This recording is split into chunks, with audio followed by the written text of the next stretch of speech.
Hello, everybody. Welcome to a new episode of the Dissenter. I'm your host, Ricardo Lopes, and today I'm joined by Dr. David Leiser.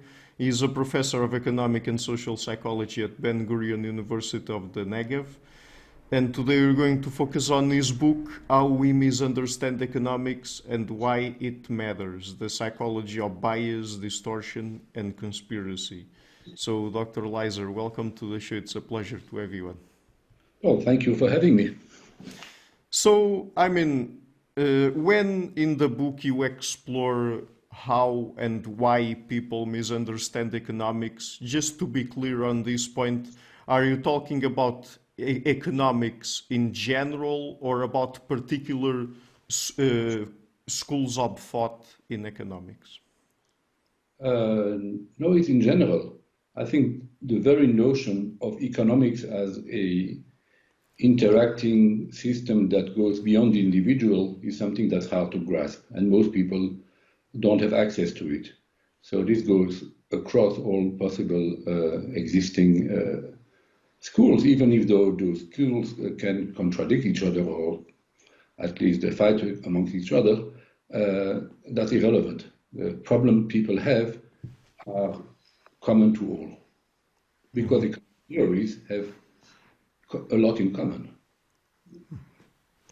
And are you interested more in how people think about economics or in how they make economic decisions, or both? Mostly, I am interested in how they understand economics generally. This has importance for economic matters because people's view about economics affect the economy.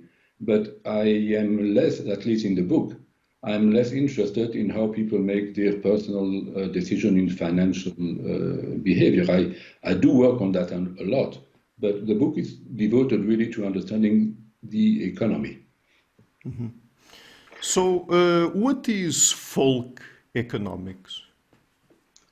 Well, there are many or several, not so many, but several such terms: folk economics, folk physics, folk biology, by which we mean there is a discipline that is coherent and that has been studying things. People have their own knowledge about those domains that they did not study in any systematic way. So by folk economics, I merely mean views people have about economics that are not a result of having followed some kind of organized courses of understanding, which incidentally means that their ideas are not necessarily consistent with one another. They are just bits and pieces. The same is true for folk biology and folk physics and the like. It's not really a theory. That's to that extent, calling that folk theories is a misnomer. Right. And since you study also psychology, does folk economics have any relationship with folk psychology and how people think about how other people think? There are some links, certainly. Let me say another thing about the difference between psychology and economics. We as humans are pre-wired to understand psychology in certain ways. Not necessarily entirely true, but certainly useful enough to allow us to live to this day. So we understand people in views or in terms of their motivations, about their understanding, about their knowledge, and then how those things fit together. There's something similar I could say easily about physics or about biology. And also about economics. We don't have a folk economics as such, because defined the way I did before, economics is not something that, say, our ancestors in the savannah had to tackle at all. So we do have, as economics, we do have some notions about cooperation and about fairness and the like, but not understanding of an economic system. Now, the fact is that because we don't have an overall understanding of economics, we fall back on what we have. And as a result, we tend to understand many things in terms of psychology, and we attribute psychology and purpose to phenomena that are not properly thought in that way. To give you just an example, I did a big study about international study about how people understood the economic crisis of 2008. And mostly people attribute it to the decisions and doing and foibles of the individuals, and not in terms of, as you might think, of capitalism has reached its limits, or about transpersonal forces that have been acting there, or wrong design decisions about the way the economy is run. So in that sense, people project their psychology, their psychological tools of understanding onto the economy, but they do the same also to some extent with physics or with biology. That is, people will say the economy is sick, or we need power and there's inertia, and we use physical and biological terms. The economy is very healthy and booming. All those are really metaphors that we fall back on because we don't have good intuitions. In the same way, say we don't have any intuitions about quantum mechanics or about the cosmos, and then we use what we can. What are the elements, if there's any, of course, of folk economics that distance people the most from an understanding of economic theory? I can think of several. I believe the most important one is the focus on the individual. Economics thinks in the aggregate. They don't care about why you particularly are unemployed. Well, they do care, but they mainly see inflation or unemployment or any balance of trade as things that transcend individual interactions. And they will explain why prices are at a certain point in terms of various powers that go beyond any individual purchase. Whereas normal people who have no particular training in economics don't think in those terms at all. That would be one important aspect. Two more aspects I think I could mention are more cognitive in nature. Because the first one is a matter of focus. People simply don't have in their mind an understanding of an economic system. But the other two things are limitations. Cognitive, one of them is that people don't think several steps ahead. I don't say that people can never think several steps ahead. When you plan your trip and you have to think, well, I have to take the cab and then I will be able to take the train and then I will need to find this. Okay, people can think ahead. That's not the point. But when trying to think for themselves about economic issues, people typically think just one step ahead, meaning they don't think of several steps, several indirect effects, and they don't think about feedback. You do something, which does something, which affects what you were at first. Those things are absolutely basic in economic thinking. And another aspect is what I call the narrow scope. That is, people bring to bear on any special issue, they bring to bear much too narrow a range of considerations. That is, they are very focused, and they are focused on the way the question presented itself to them. As a result, when they think of alternatives, well, they don't think of alternatives. They know what the solution is, and then they get very upset. Why doesn't the government implement some policy that's so obviously the correct one? And the reason is because the government will think in terms much more broader, and they will have another perspective. So these, I believe, would be the three things. To recap, one of them is that they focus on the individual rather than on a system. The second one is that they don't think ahead, and that has all kinds of consequences. And the third one is that their focus is way too narrow, and this goes to the way our long-term memory retrieval system works. Our long-term retrieval system is not very good. We tend to retrieve from the huge store of knowledge that we have only things that are, as it were, directly activated by the question, by the issue. as a consequence, people can understand economic reasoning when it's being explained to them, but nevertheless never think of it by themselves. Mm-hmm. Where do people's economic beliefs stem from? I think, well, the same way the question you ask me now took me a little aback. I said, okay, I have to think about it. You came with a question. I didn't expect specifically that question, so I have to try to think about it, and I use whatever I can. Same way, when an issue arises and says, well, there's too much unemployment, what can we do? People try to get hold of whatever they can. The problem is, as one of the things I mentioned, is that at that time they don't have an orderly way of going about answering it. And then the first thing that will come to their mind, which will be very close to the way the question has been phrased, will be perceived as being the proper solution. In addition, people use, they'll try. In French, there's an expression saying that you make a fire with all the kinds of wood you can find. Faire le feu de tout bois.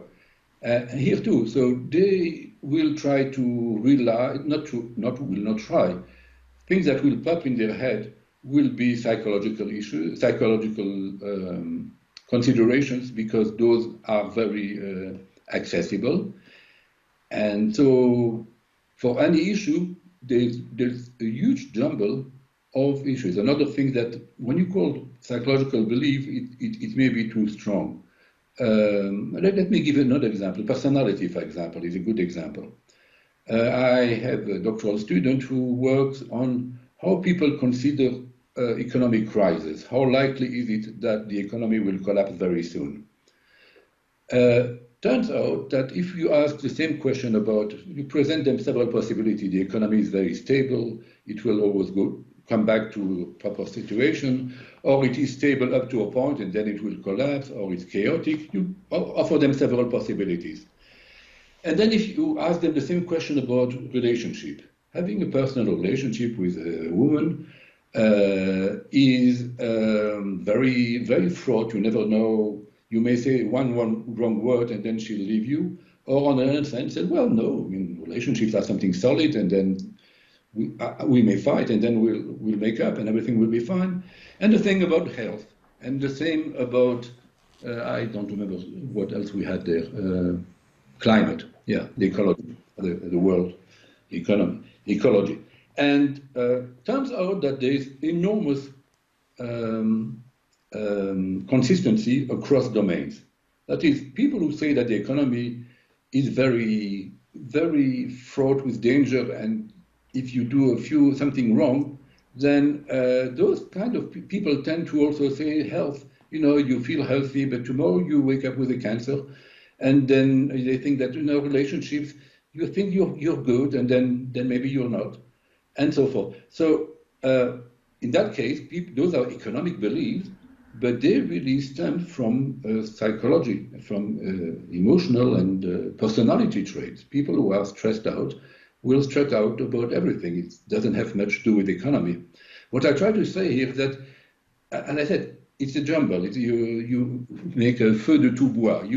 People use what they can, and it's a bit erratic, and you can find systematicity in it, and it is nothing like an economic theory. Mm-hmm. So now I want to ask you about some psychological phenomena and the impact they have on economic thinking. What is the law of unintended consequences? Well, it's really an idiom. There's no law of unintended consequences in the sense that the law of Murphy is not really a law. It's not the case that things will always go wrong, of course.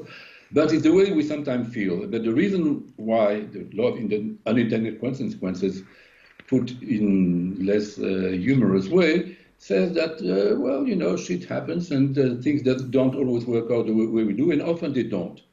And the reason we don't is because we can't think it through properly. There's no law of unintended consequences in building buildings. Normally, when you build it, well, then there it stands and it's not breaking down because there's been engineers working on it and knowing what they're doing.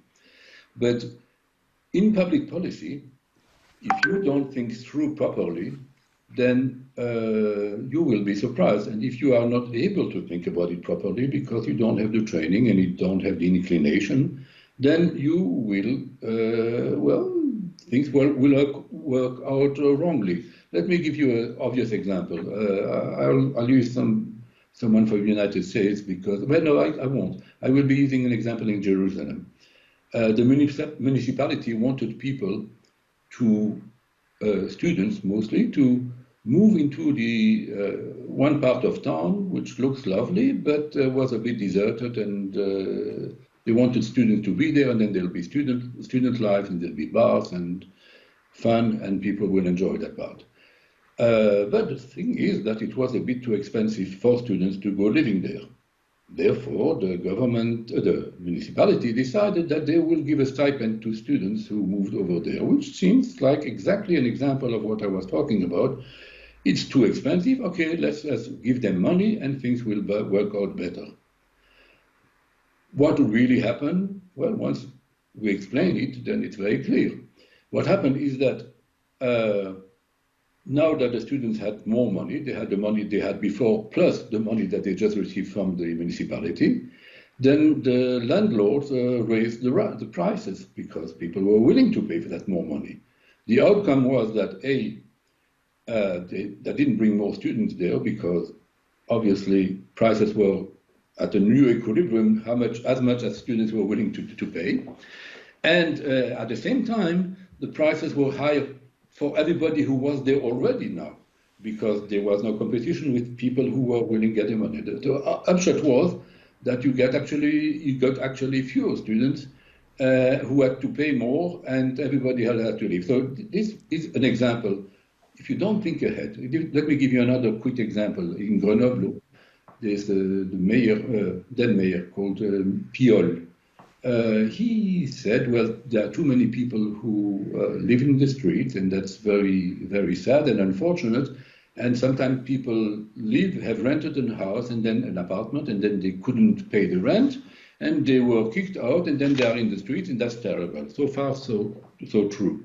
So let's have a local bylaw that people who expel a tenant have to find that tenant an alternative place to rent. Sounds like, well, okay, that way, that's exactly an example. You think just one step ahead. You require them to be there, you require you to find a place, that way he will not be sitting in the street. In reality, what happens? If I have an apartment and somebody comes and I'm going to check 7 times to make sure that he has money to pay. Therefore, people who would probably be able to pay but are a little less solid financially, I will not even rent them money to begin with. And I will not at all improve the situation of anybody because all right.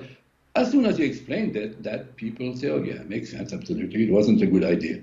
But the fact that people and those people are not stupid.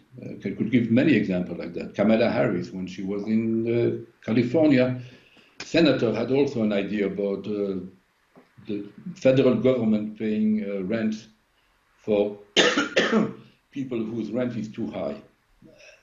You would have lost billions of dollars without improving anything. As soon as you explain it, it makes sense. Everybody will nod in agreement and say, yeah, that's right, I hadn't thought about it, it was absolutely right. People can understand it. The thing is, people don't generate it. People don't generate those feedback effects and the further effect, and that's it. Yes. What is the intentionality bias? Let me see. Intentionality bias would be related to what I mentioned before, the tendency to believe that things happen because somebody willed it into being. It's really an overextension of a psychological perspective. Things happen because they happen.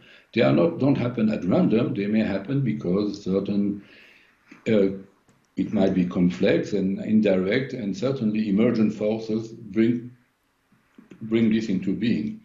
But there is a tendency just like I said, I mentioned before the notion of the 2008 crisis, to attribute the existence of the crisis to somebody who wanted it to be, and then you try to look for a culprit. Now, in some sense, somebody is responsible, but it's not the same as a culprit, and it certainly is not the case that it was intended. Nobody wanted to promote a crisis. People may have made mistaken decisions. They may have taken sometimes short-term decisions without caring about the consequences, but then nobody wanted things to go totally south. But this is what happened. So then intentionality, it's a bias to try actually to apply my way of understanding you is that I understand your motives and your knowledge and your intention, and then that's how I explain what you have. And you're not, for me, you're not a physical object, you are a person with a psychology, and I understand that, and that's very ingrained in our way of understanding. When you try to overextend that into the economic world, then you don't understand what goes on. You misapply very good intuitions, but irrelevant ones. Mm-hmm. It's really a failure to understand. Sorry, it's really a failure to understand emergent causality, I would say. Right. And what is opportunity cost neglect? Opportunity cost, first, not neglect, first, opportunity cost is a very basic economic idea. In a way, you might say economics is really the science of trade-offs. You never have all the resources you need to do everything you want to do. So you have to say, okay, we're going to put more money into the health system. Well, somehow this will pose a problem for economics, or at least the money will have to come from somewhere, or there will be inflation. But okay, this is our choice. That's what economics see themselves as doing, trying to arbitrate and balance between requirements. Opportunity cost means that when you consider the price of something, you have to consider opportunity cost analysis. Means when you consider the price of something, you have to analyze, to look at what you are decide to not use. You buy something, then you cannot buy something else. You put your money, you decide to buy a house rather than rent, but then you have to forfeit what you would earn from putting that money in the bank and letting it prosper there. Opportunity cost neglect is a part of a general view, is that people don't think of alternatives. They are focused too narrowly. You can look at it at many ways, but it's very pervasive. Just an example. In all countries, when you ask people, do you think that we should put more money into the health system? People say, yes, certainly. And you ask them, do you think that we should put more money in education? Definitely. And in infrastructure? Sure. But they decide on these by seeing the merit of each one of them. They say, well, surely we need a better health system, and of course we need a better infrastructure. When you tell them, yes, but if we put more money into health, then there'll be less money for the other things. They say, oh my God, I hadn't thought of that. And if you said we can do everything, but then we'll have to raise taxes, they say, oh well, then in that case, maybe it's not such a good idea because I don't want taxes to go up. Now, again, this is typical. People understand it as soon as you point it out.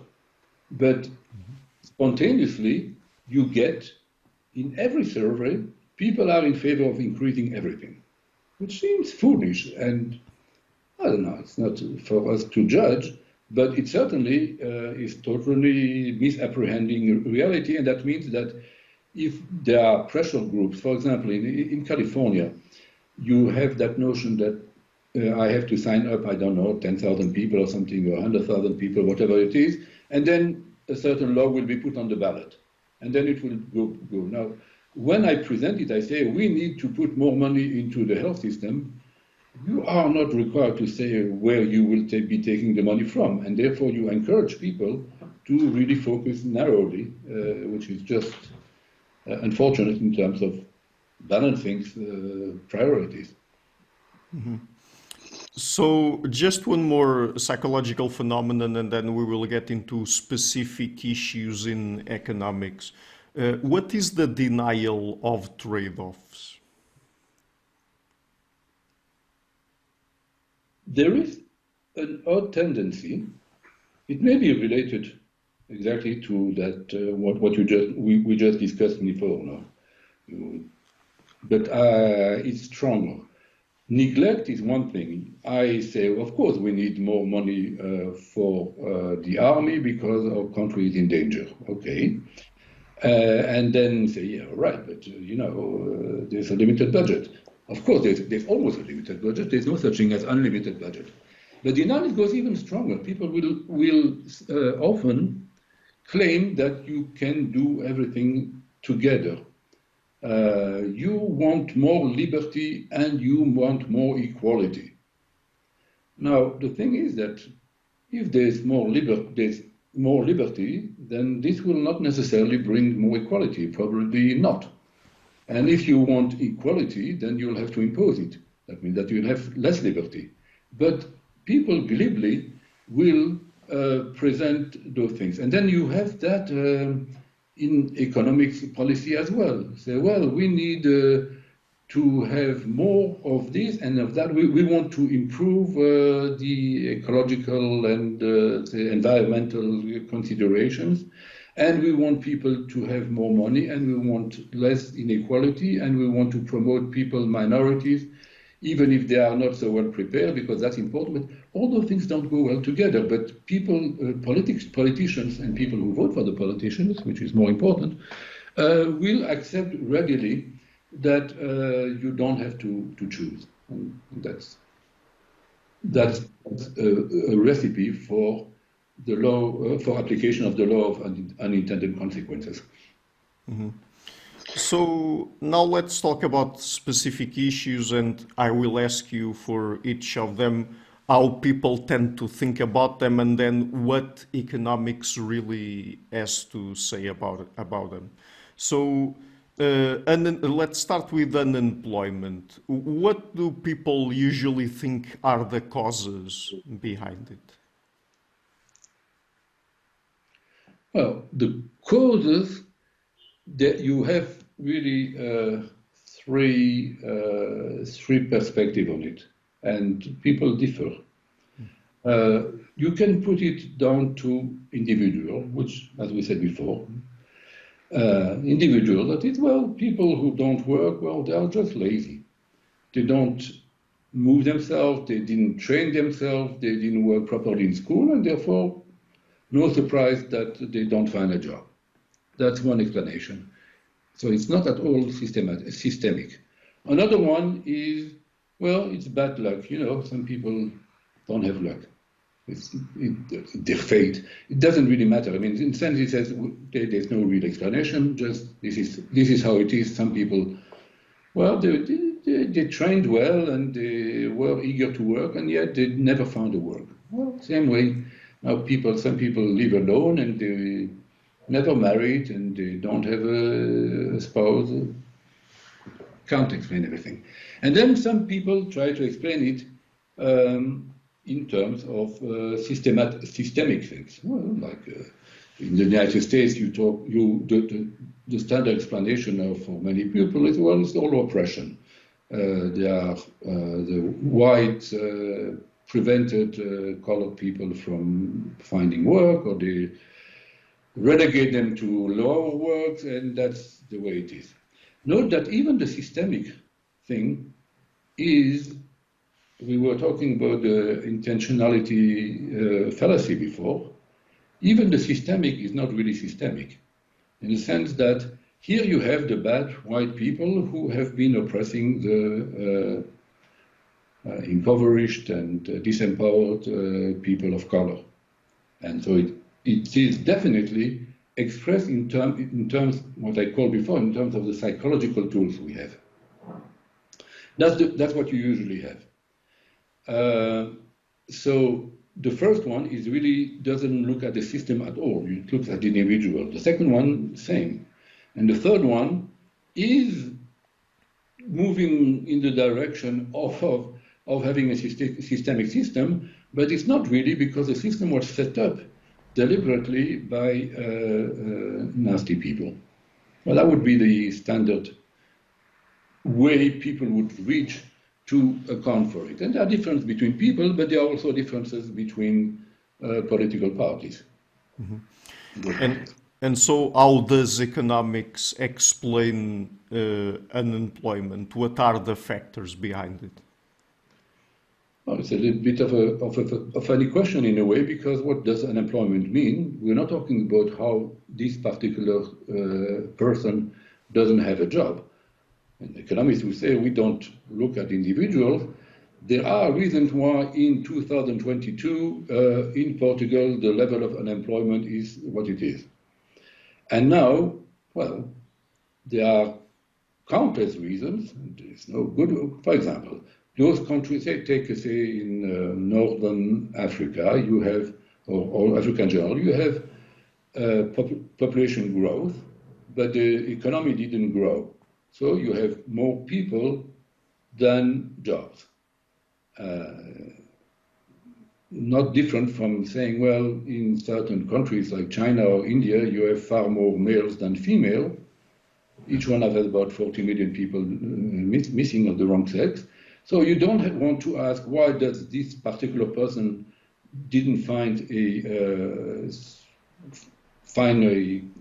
mate?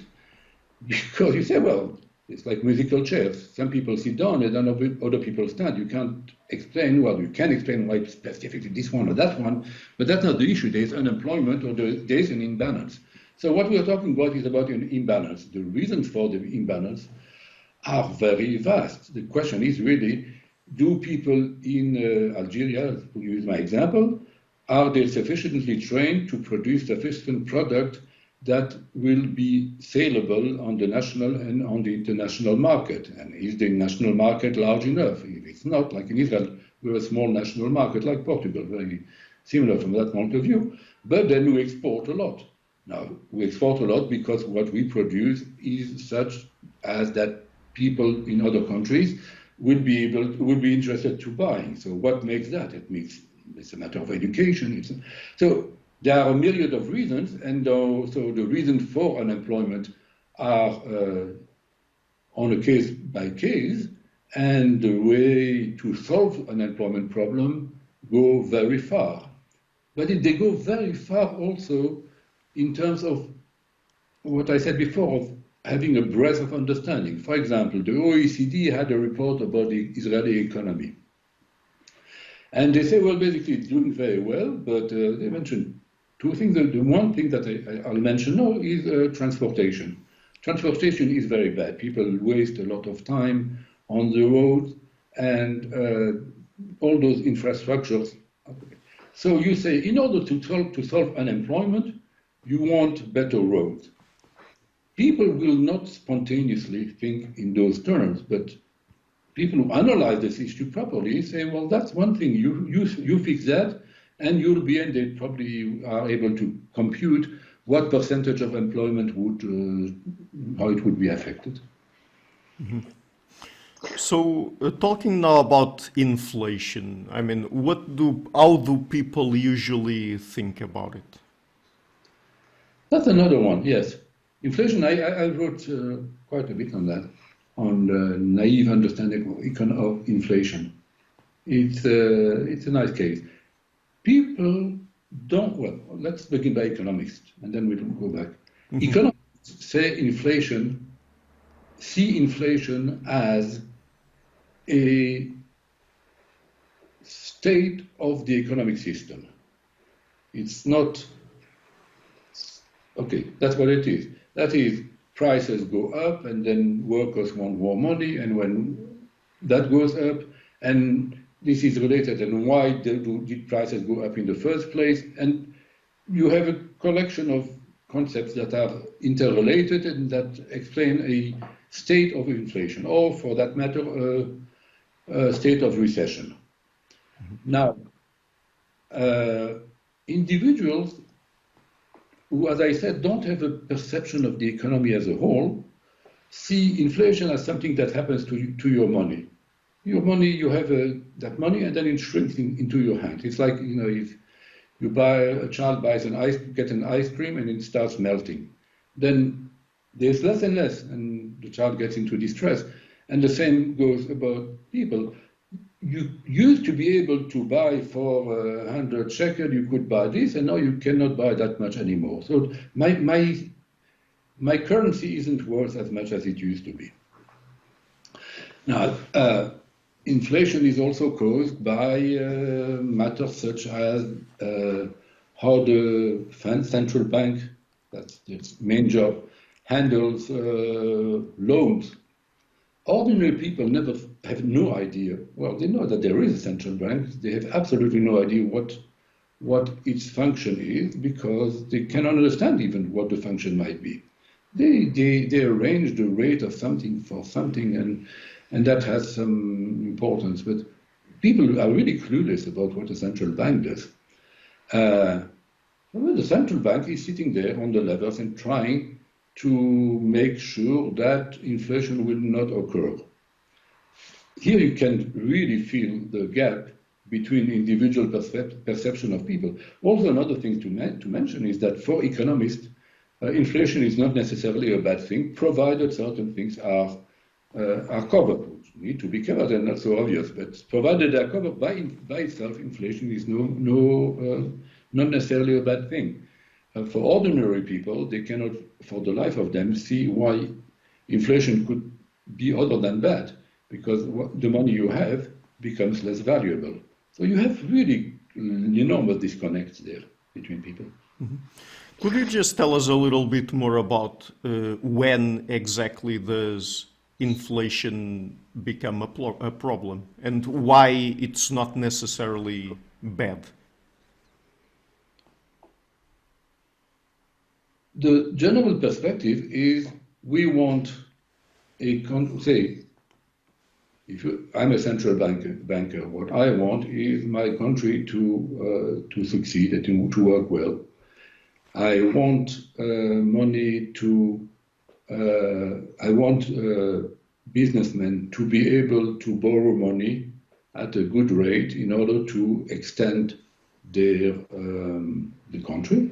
I want the state to be able to extend itself as well and borrow money and raise the money and develop. And I want the country to be competitive in terms of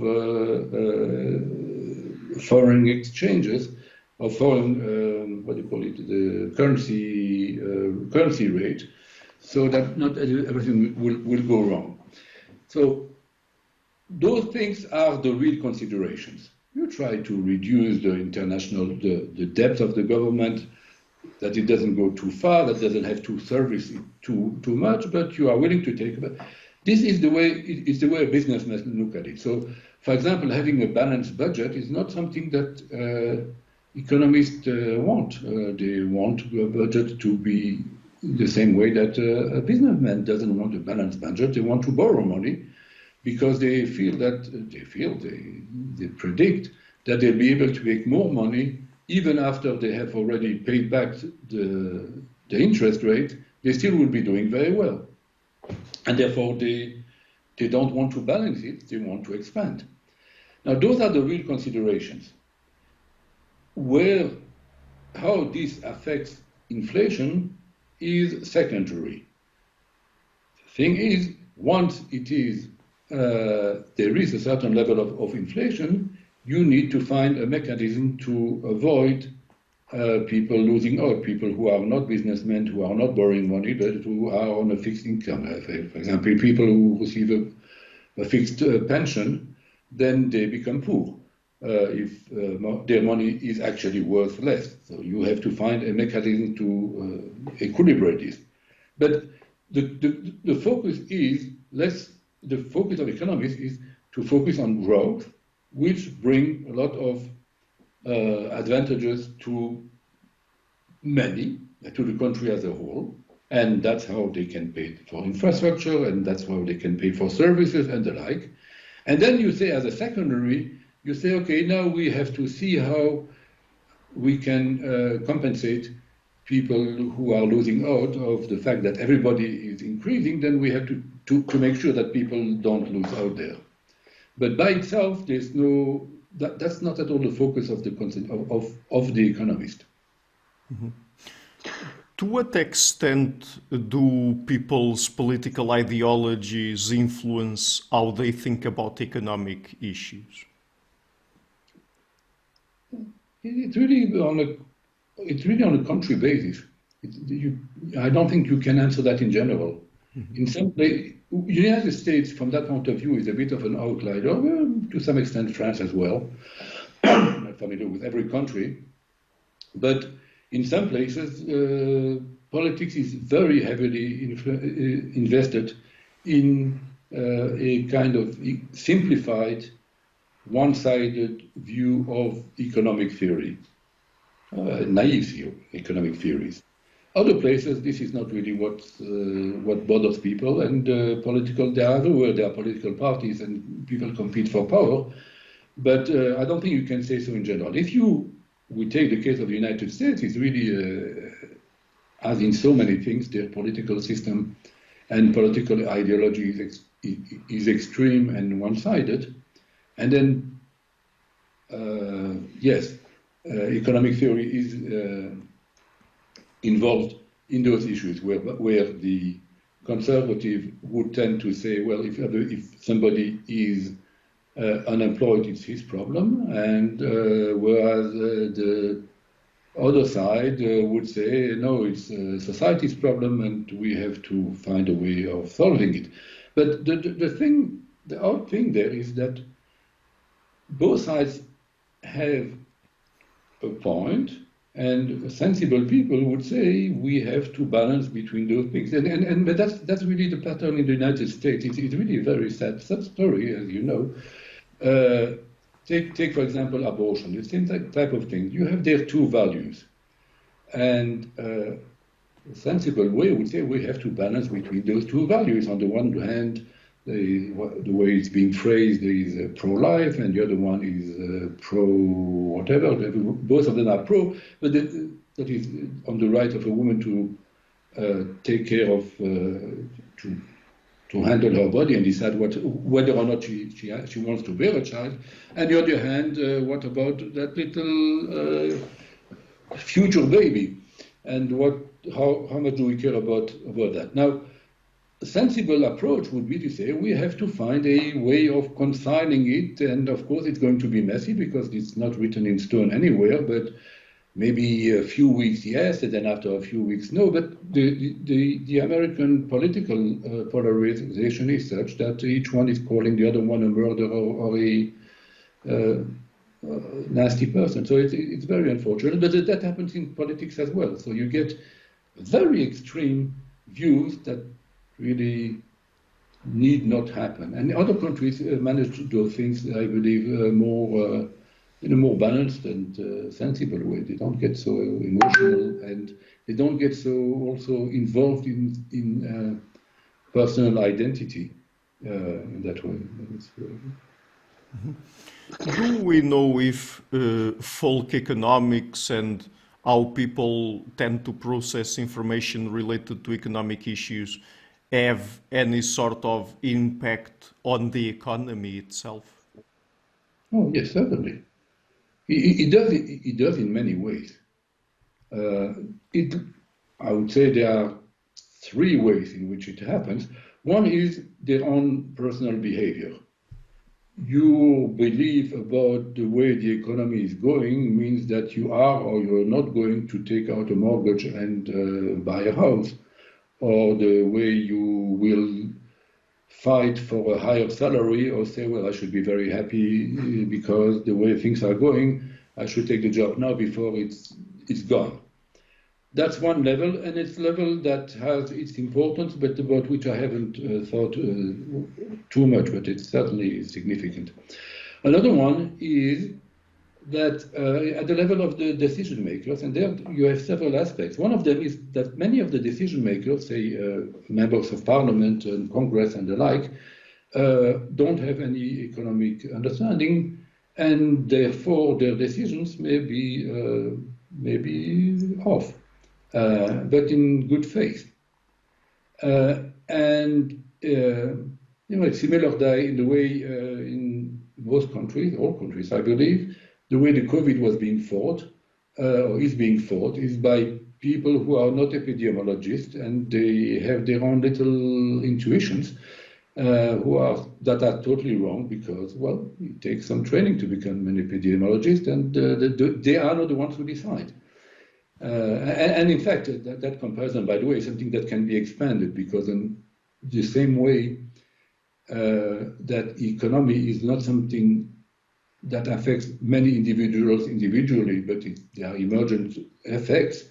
Same is true for the COVID. We talk about a pandemic. This is emergent. It goes beyond the individuals. If we look about the contagion rate being more or less than 1, we are talking about something that's really at the aggregate level, and that's really where it has to be seen. And there has been a massive effort to teach about the COVID and about epidemiology to everybody. Nothing the like has ever happened in economics, but there have been a big effort. We now, all of us understand we need to flatten the curve, and all kinds of concepts that are aggregate and that have been like hammered home. So that the second aspect was then that decision makers are not necessarily competent. The third thing, and that's I believe is very important, is that I have a very nice quote by Jean-Claude Juncker, who was president of the European Commission. He says, "We all know what we have to do. What we don't know is how to be re-elected after we've done it." I was quoting Jean-Claude Juncker because sometimes the decision makers are knowledgeable, but they know that certain things will not be possible to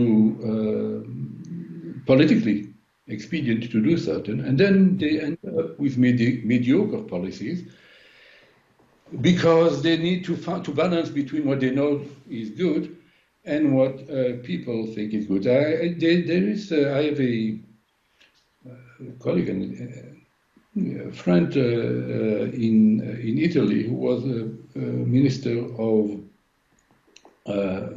She became minister in a technocratic, what they call a technocratic government by Monti. Her name is Elsa Fornero, and she was responsible for improving, say, the pension system in Italy, which was really, in the time of Berlusconi, was going. There were many promises, and it was absolutely untenable, meaning that in not many years, people who retire would have no money at all for their retirement, because the money was given out particularly by Berlusconi for bad reasons. So she had to modify the laws, and to these days, and we're talking now about maybe 10, 15 years later, she still has to be accompanied by police wherever she goes. I was with her, and wherever she goes in an unmarked car with policemen, because people don't understand. And what she does, it's remarkable. She goes around in many cities in Italy and small cities and try to talk to people, explain to them, this is what has to be done. And her view now is part of public policy about pension reform is educating the public, because if the people don't understand, they won't accept it. And if we won't accept it, then the policy will not be implemented, it will not be passed. So in that sense, people's understanding of economics is affect the economy immensely through the laws that can be introduced. It's very important. Mm-hmm. So many times when lay people are trying to understand how the economy works, they use certain metaphors and we are also exposed to them through the media. Like, for example, sometimes the media talks about the economy as an organism, as a machine. Do these metaphors have a negative impact on people's understanding of economics? Well, yes and no, in the sense that they are helpful to convey something, but they are always one-sided. And some of them, and some of them, they are really misleading.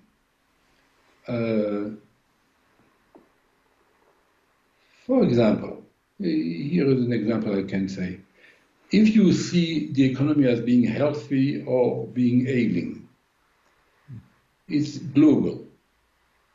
But you don't want to say about your car that's not working well, saying, well, my car is ailing. You want the mechanic to go there and say, well, this particular piece has to be replaced because it's worn out. And then your car should run again decently, getting old, but should run decently. But you don't want to say it's ailing, it's not healthy. You want an analytic perspective. But if you look at the economy in that way, then, for example, this is really pretty unbelievable. Many people in the world over, we're talking about hundreds of thousands of measurements, think that inflation and unemployment go hand in hand, that the two are correlated. Now, it's not true.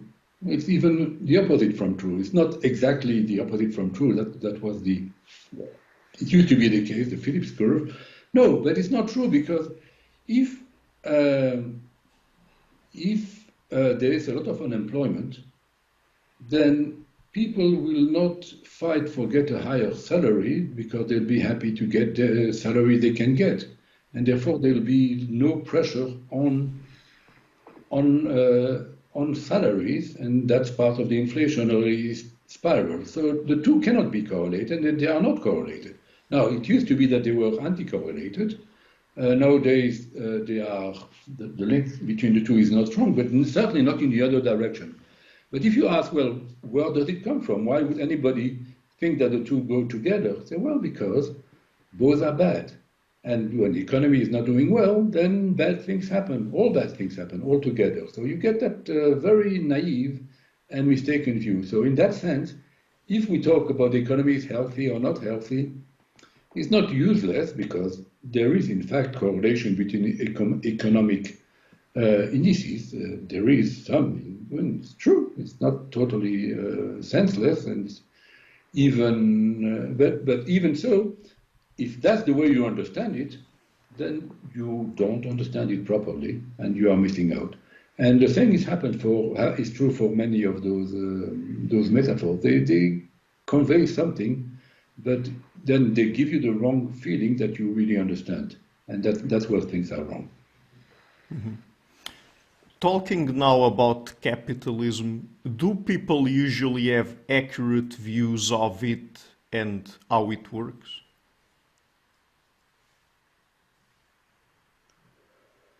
Well, I'm not really sure what an accurate view of capitalism is, but certainly people cannot explain properly what the whole system is, again, for the good reason that people don't have an understanding of any complex system, how it's set up. So that's really unfortunate that people are not exposed to the basics of how an economic system functions at all, with whatever system it is. About capitalism, people tend to get a bit emotional about it. And certainly, in Europe, the systems are generally, nowadays everywhere, are really capitalist, but mitigated.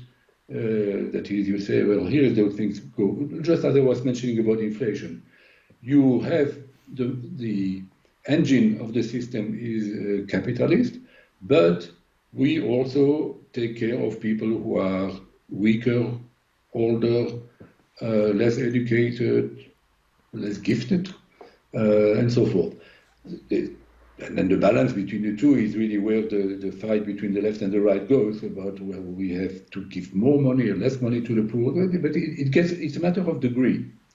In the United States, and the tendency for many people, certainly people who are vocal, is to define it entirely in terms, or largely in moral terms, and not even thinking about you have to balance between various imperatives, but on the contrary saying that one or the other is true. And that's where we did studies about that in the United States, very striking. People are very clearly polarized. They have a very one-sided view of what the economic system works and how it works. And, well, there you go. Mm-hmm. I think there's one aspect of psychology we haven't talked about yet. Do people's moral values have any influence on their economic views? That's a tricky one. Yes, there is, because you asked about whether they have. That is, it figures in if you make a map of all the aspects that go into understanding economic by people. Yes, morality, as I just mentioned, as you all know, is there. It's wrong. People say this is wrong, this is right, this is how we should be doing it, but not just instrumentally, but because it's just not fair, because it's not equal, because it encourages people to be lazy and the like. The real question is the following. I would put at the center of the perspective meritocracy. Is it the case that people who deserve go ahead? And now it seems to be a factual question, in the sense that you say, all right, look, if you work at school and you think before you pick your major and you study what you should be, you study something useful, then you'll find a job and therefore you'll go ahead.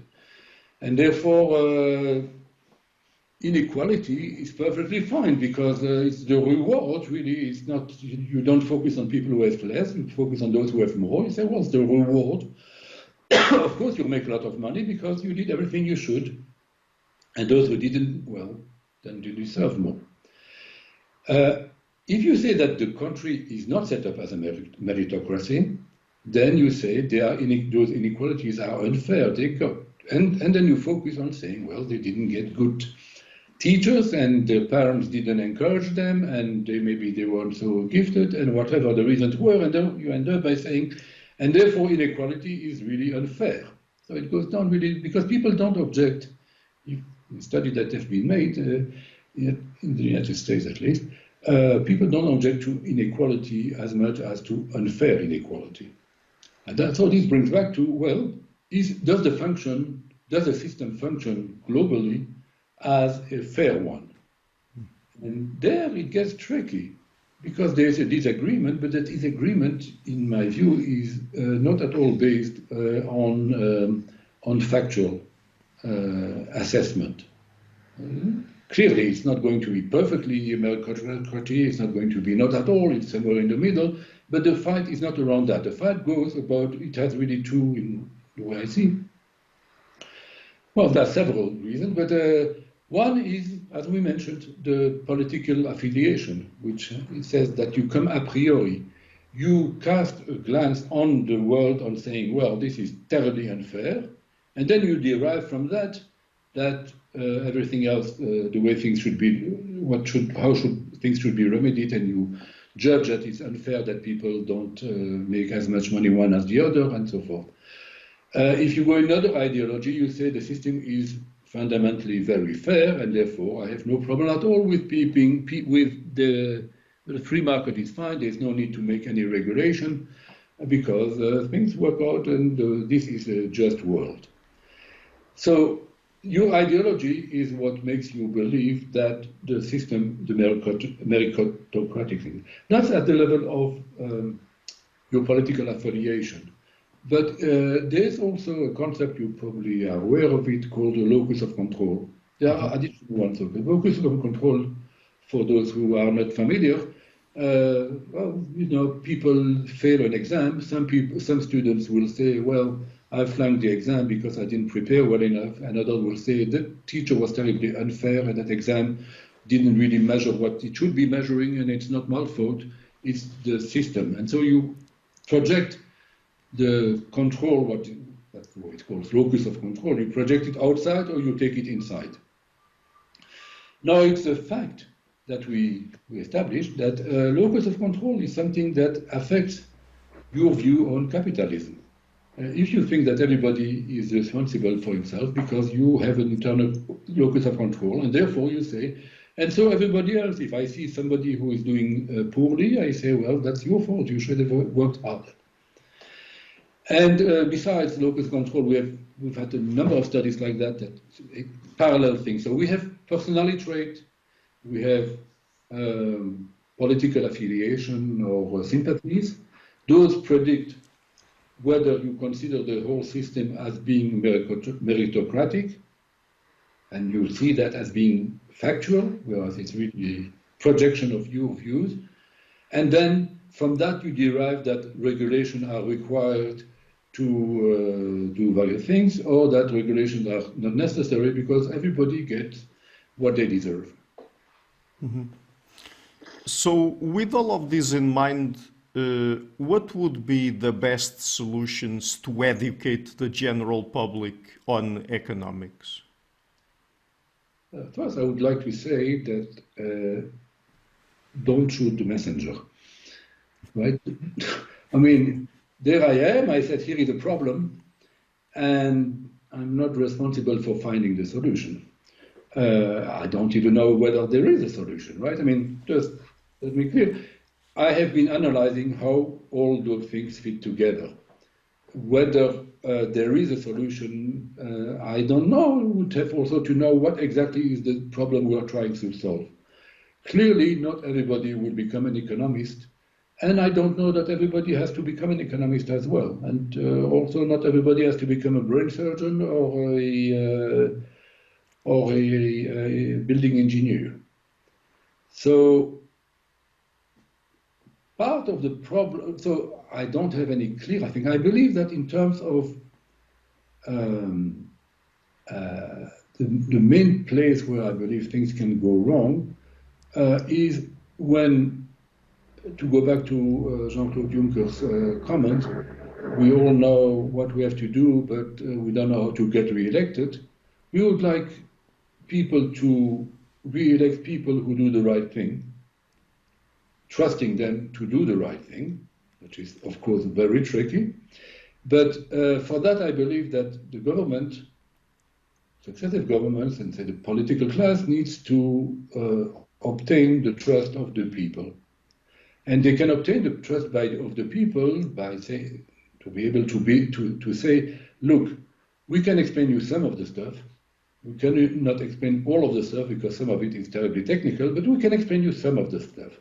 So my view would be that government would be well inspired in trying to explain those measures that can be properly explained. Nowadays, it's not even the case. That is another topic about which I've been working a great deal is how pension systems are being set up.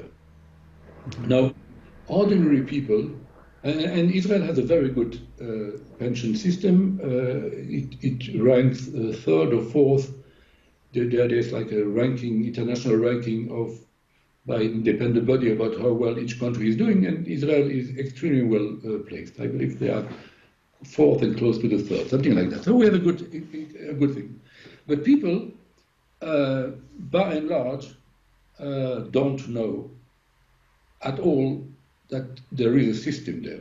From their perspective, you have a jumble of random, arbitrary rules that say you can do that, you cannot do that, you must do that. No logic to it, and they don't think of it in terms of logic. They just say, well, those are just the regulations.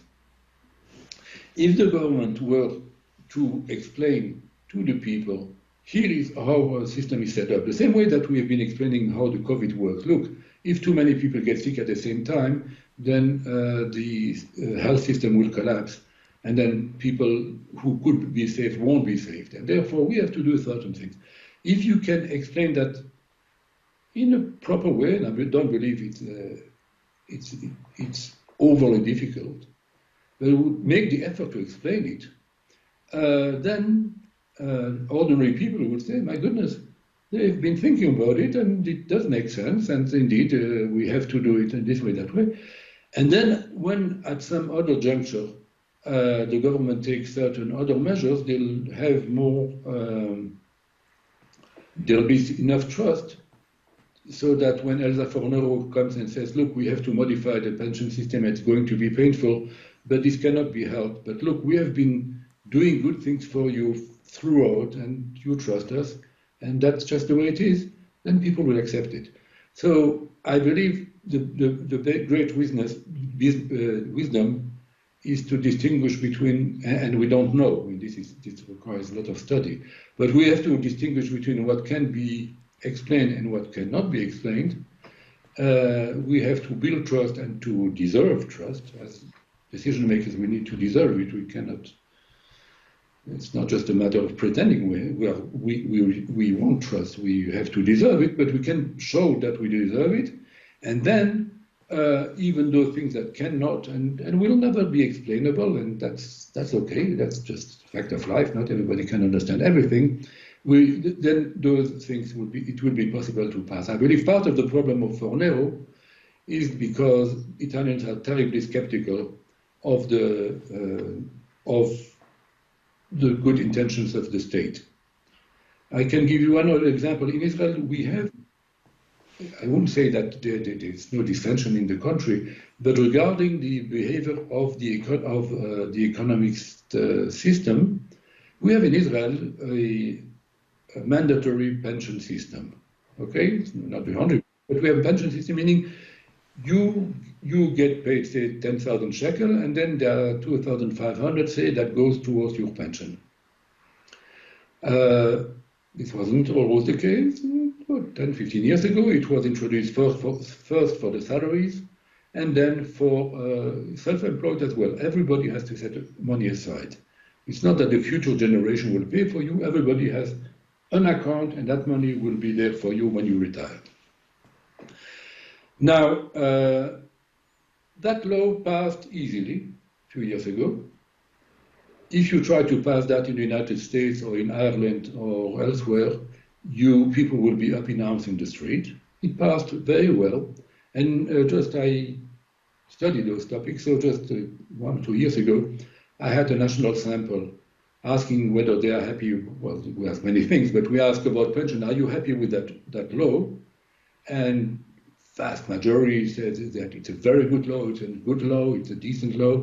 Very few people were opposed. So basically you have a massive support retrospectively, because people say, well, yes, I know I would never have saved that money, but I need it, and I'm glad it will be there. So trust is essential.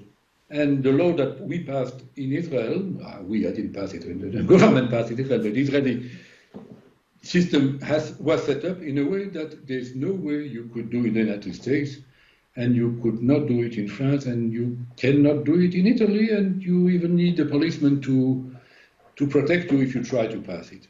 So trust is crucial. And the link is that I believe trust can be acquired if you explain easier things that are easier to understand. Mm-hmm. Okay, so let's end on that note then. The book is again How We Misunderstand Economics and Why It Matters, the Psychology of Bias, Distortion and Conspiracy. I will be leaving a link to it in the description box of the interview. Dr. Leiser, would you like to mention any places on the internet where people can find your work? Yes, there is a site for the book specifically. Mm-hmm. It's called misunderstandeconomics.com. Misunderstand, not misunderstanding, but misunderstandeconomics.com. And from there, then you can buy it. But there is a summary of each chapter, and people can can look around. So thank you so much for taking the time to come on the show, and it's been a real pleasure to talk to you. Same here, really a pleasure. Thank you, Ricardo. Hi guys, thank you for watching this interview until the end. To keep the channel sustainable, I would like to ask you to please visit my Patreon page and to consider making a pledge there, starting at $1. If you could, it would be a great help. Otherwise, and if you like what I'm doing, please share it, leave a like and hit the subscription button. You can also support me on PayPal. This show is brought to you by Enlights, Learning and Development Done Differently. Check their website at enlights.com. I would also like to give a huge thank you to my main patrons and PayPal supporters Karen Litska, Anne Blanchett, Peregra Larson, Lau Guerrero, Francis Ford, Hans Frederick Sunder, Ricardo Vladimiro, Craig Healy, Adam Castle, Olaf Alex, Jonathan Wiesel, Jacob Klinkby, Matthew Whitting, Bernardo Wolf, Tim Hollis, Eric Alenia, John Connors, Paulina Barron, Philip Force Connolly, Jerry Mueller, Herbert Gintis, Rutger Vos, Bo Weingard, Rebecca Newberger Goldstein, Dan Demetrio, Robert Windager, Rui Inácio, Arthur Coe, Zup, Marco Neves, Colin Holbrook, Bernardo Seixas, Pablo Santurbano, Simon Colombo, Jorge Espinha, Phil Kavanagh, Mark Blythe, Roberto Inguanzo, Michael Stormir, Eric Neumann, Samuel Andreev, Tiago Nunes, Bernard Ugni, Alexander Dunbauer, Fergal Cusson, Evan Bodrenko, Al Herzog, Don Ross, Jonathan Librant, Oslam Bullet, Nathan Nguyen, Stanton T, Samuel Correa, Eric Hines, Mark Smith, J.W., João Eira, Tom Hummel, David Sloan Wilson, Yacila Dez Araújo, Eden Solon, Romain Roach, Dmitry Grigoriev, Diego Londonho Correa, Tom Roth, Yannick Punter, Adana Rusmani, Charlotte Bliss, Nicole Barbaro, Adam Hunt, Pavel Ostazewski, Nelek Bach, Catherine and Patrick Tobin, Al Ortiz, Guy Madison, Gary G. Hellman, João Linhares, Lida Cosmidis, Saim Afzal, Adrian Yegi, Nick Golden, Paulo Tolentino, João Barbosa, Jules Price, Edward Hall, Edin Bronner, Franca Bortolotti, Gabriel Pons Cortez, Ursula Litska, Denise Cook, Scott, Jackery Fish, and Tim Duffy. My producers is our web, Jim Frank, Lucas Stafiniak, Ian Gilligan, Luís Caetano, Tom Vanagdam, Curtis Dixon, João Linhares, Benedict Mueller, Vega Guidi, Sardas France, Thomas Trumbull, and Nuno Welder. And my executive producers, Michel Rugieski, Rosie, James Pratt, Matthew Lavender, Sergio Codriano, and Bogdan Kandivets. Thank you for all.